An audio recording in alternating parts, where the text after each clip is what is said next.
Muslim dan muslimah, selamat datang di kelas 6 Ar-Rauf. Kita ketemu lagi ya muslim dan muslimah.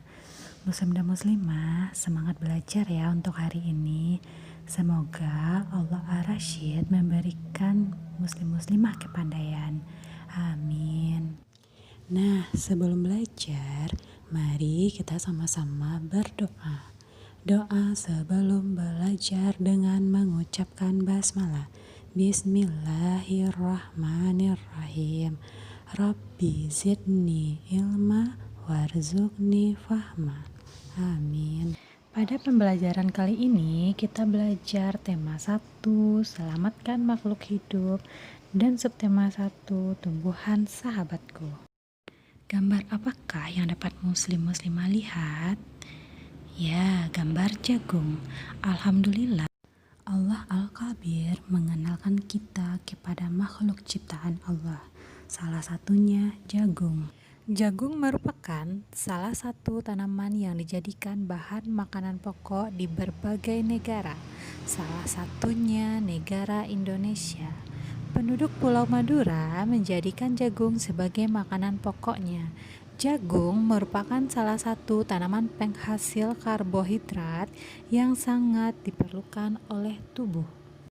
Seorang petani jagung memulai pembiakan tanamannya dengan menanam biji jagung. Setelah 3-4 hari, bakal tanaman akan muncul di permukaan tanah. Tanaman jagung akan terus tumbuh menjadi besar 3 hingga 3,5 bulan. Buah jagung dapat dipanen oleh petani. Buah jagung memiliki helai-helai rambut halus pada bagian ujungnya. Pada helai rambut tersebut terdapat tepung sari. Tepung sari akan terbawa angin ketika angin bertiup. Tepung sari yang terbawa angin sebagian akan jatuh di kepala putik yang terletak di bagian bawah bunga pada pohon jagung yang lain. Ketika itulah terjadi pembuahan. Setelah terjadi pembuahan, bunga jagung tersebut terus berkembang hingga menjadi buah jagung. Perkembangan itulah yang dapat diamati dari waktu ke waktu. Perkembangan ini dinamakan perkembangbiakan generatif. Tahukah kamu bagaimana proses perkembangbiakan generatif? Nah, mari kita amati bagian bunga berikut ini.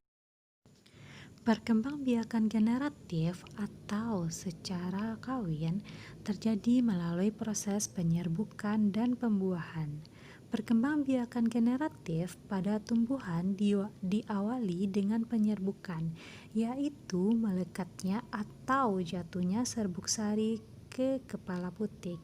Setelah terjadi penyerbukan pada serbuk sari, tumbuh buluh serbuk sari yang menuju ke ruang bakal biji. Kemudian serbuk sari akan masuk ke ruang bakal biji melalui buluh serbuk sari. Di dalam ruang bakal biji terjadi pembuahan, yaitu peleburan serbuk sari dengan kepala putik. Hasil dari pembuahan adalah zigot. Zigot berkembang menjadi lembaga. Lembaga berkembang menjadi bakal biji. Bakal biji berkembang menjadi biji dan bakal buah. Kemudian bakal buah berkembang menjadi daging buah. Lembaga yang berada di dalam biji merupakan calon tumbuhan baru. Tumbuhan yang berkembang biak secara generatif antara lain yaitu padi, mangga, durian, dan jambu. Allah Musawwir maha membentuk rupa makhluknya. Salah satunya adalah bunga. Bunga yang indah bukan hanya tumbuh di Indonesia. Negara-negara lain seperti negara tetangga pun memiliki bunga yang cantik. Bunga kembang sepatu tumbuh di Indonesia dan Malaysia. Bunga ini dapat digunakan sebagai pewarna. Di Malaysia, bunga kembang sepatu dinamakan bunga raya dan merupakan bunga nasional. Pada gambar berikutnya adalah bunga Kamboja. Bunga ini sering digunakan dalam perlengkapan tari di Bali. Dor campa atau bunga Kamboja dapat ditemukan di Indonesia dan Laos. Di negara tersebut, bunga ini digunakan untuk dekorasi upacara keagamaan dan penyambutan tamu. Allah Al-Badri, Maha Pencipta, tiada bandingannya. Malaysia, Laos, dan Indonesia hidup berdampingan. Meskipun berbeda negara, namun ketiganya memiliki persamaan dalam kehidupan sosial dan budaya. Masih banyak negara lain yang memiliki kesamaan. Oleh sebab itu, mereka menggabungkan diri dalam suatu organisasi yang bernama ASEAN, yaitu Persatuan Negara-Negara Asia Tenggara. Berikut adalah 10 negara ASEAN. Masyarakat negara-negara ASEAN memiliki kehidupan sosial budaya yang unik. Nah, muslim-muslimah dapat mempelajarinya dengan video ini. Allah Al-Khaliq, Maha Pencipta. Pertama, Brunei Darussalam. Kampung Ayer adalah desa terapung di Brunei Darussalam. Tahun 1400, Kampung Ayer sempat menjadi pusat pemerintahan. Budaya Brunei banyak dipengaruhi oleh ajaran Islam. Mayoritas penduduknya adalah orang Melayu. Secara tradisional, orang Brunei tidak berjabat tangan dengan lawan jenis. Melepaskan sepatu adalah kebiasaan umum orang Brunei sebelum memasuki rumah orang lain. Negara selanjutnya adalah Malaysia. Patung Dewa Murungga di Malaysia merupakan patung berukuran 42,7 meter.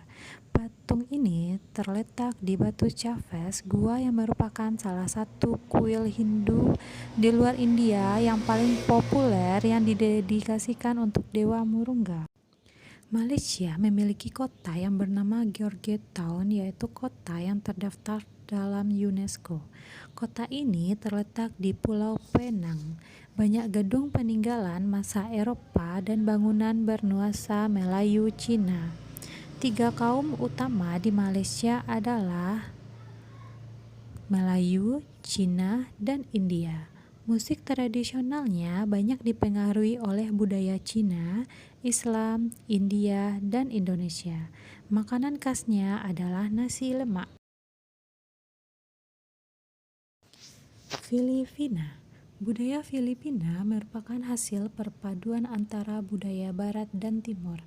Kehidupan budayanya dipengaruhi oleh budaya Melayu, Cina, dan Spanyol. Tarian tinikling merupakan tarian masyarakat Filipina. Tarian ini menceritakan tentang burung tinikling yang berjalan melompati menghindari penangkap bambu dari petani padi. Negara Kamboja. Banyak candi-candi di Kamboja terbuat dari batu. Dewa-dewa dari agama Hindu dan Buddha terukir pada tembok. Tari Apsara lahir pada 2000 tahun lalu. Relief tarian banyak ditemukan di bangunan-bangunan keagamaan di Kamboja. Negara Myanmar. Myanmar disebut sebagai negara 1000 pagoda. Hal ini disebabkan karena sangat mudah menemukan kuil-kuil suci Buddha. Mayoritas penduduk Myanmar adalah keturunan Tibet. Bahasa yang digunakan adalah bahasa Burma. Pakaian tradisional Myanmar yang disebut Long Yi mirip sarung Indonesia. Namun kain ini membelit bagian tubuh mereka mulai dari perut hingga betis. Long Yi yang berbahan kain katun bukan saja dikenakan oleh pria dewasa, namun juga anak-anak dan wanita. Negara Vietnam. Permainan menangkap jangkrik dengan mata tertutup adalah permainan tradisional anak Vietnam. Anak yang berada di tengah lingkaran matanya ditutup kain, menangkap salah satu teman dan menebak namanya. Vietnam dikenal dengan baju khasnya yang disebut Ao Dai. Topi caping pun banyak ditemui di sana. Orang Vietnam gemar duduk di dingklik, yaitu kursi yang sangat pendek. Negara Laos. Olahraga tradisional di Laos adalah katau, seperti olahraga bola voli, namun menggunakan kaki untuk menangkap dan memukul bola. Bola yang terbuat dari anyaman bambu. Makanan utama bangsa Laos adalah nasi atau beras ketan yang dimakan dengan tangan langsung. Upacara syakral pemberian sedekah atau dikenal dengan saibat merupakan upacara di Laos. Para biksu membawa bakul kecil mengitari sebagian kecil kota untuk menerima sedekah dari penduduk setempat yang mayoritas beragama Buddha. Negara Singapura. Singapura memiliki lambang negara yaitu Merlion. Merlion adalah patung berkepala singa dan berbadan ikan. Menurut mitos, Singapura dahulunya adalah kampung ikan. Kampung ini bernama Tamase yang berasal dari bahasa Jawa yang artinya lautan. Singapura berasal dari kata Sangsekerta yang berarti kota singa. Masyarakat Singapura memiliki budaya jalan kaki. Sekitar 80% masyarakatnya memilih untuk berjalan kaki kemana-mana. Hal ini disebabkan harga kendaraan yaitu mobil dan bahan bakar sangat mahal. Negara Thailand. Thailand adalah satu-satunya negara di ASEAN yang tidak pernah dijajah oleh bangsa Eropa. Ramakien adalah cerita nasional Thailand yang memengaruhi kehidupan masyarakatnya. Di Thailand, kepala adalah bagian tubuh yang paling dihormati. Tidak ada orang yang berani menyentuh kepala, bahkan kepala anak-anak. Sebaliknya, bagian kaki dianggap bagian yang paling hina karena dipakai sebagai alat untuk menapak di tanah. Oleh sebab itu, kaki tidak boleh dihadapkan ke patung suci atau orang lain. Kondisi geografis Asia Tenggara. Letak geografis Asia Tenggara berada di antara 3 perairan, yaitu pertama Samudra Hindia dan Teluk Benggala di bagian barat, kedua Laut Cina Selatan di utara, dan ketiga Samudra Pasifik di timur. Wilayah Asia Tenggara dibagi menjadi 2 daratan, yaitu pertama daratan berbentuk semenanjung. Wilayah yang berbentuk semenanjung adalah Myanmar, Thailand, Laos, Kamboja, Vietnam, dan wilayah Malaysia bagian barat. Kedua, dataran berbentuk gugusan kepulauan. Wilayah yang berbentuk gugusan kepulauan adalah Filipina, Indonesia, wilayah Malaysia bagian timur, Singapura, dan Brunei Darussalam. Buku sumber yaitu buku tema 1, Salam Makhluk Hidup, keluaran Kementerian Pendidikan dan Kebudayaan, edisi revisi di Jakarta pada tahun 2018.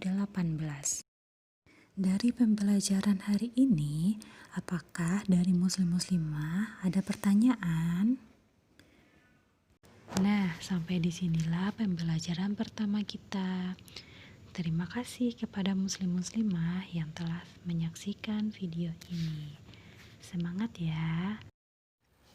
Terima kasih kepada muslim-muslimah yang sudah fokus dan semangat belajar hari ini. Demikianlah pembelajaran kita pada hari ini. Assalamualaikum warahmatullahi wabarakatuh. Doa sesudah belajar dengan mengucapkan hamdalah. Alhamdulillahirabbil alamin. Subhanaka Allahumma wa bihamdika asyhadu an la ilaha illa anta astaghfiruka wa atubu ilaika.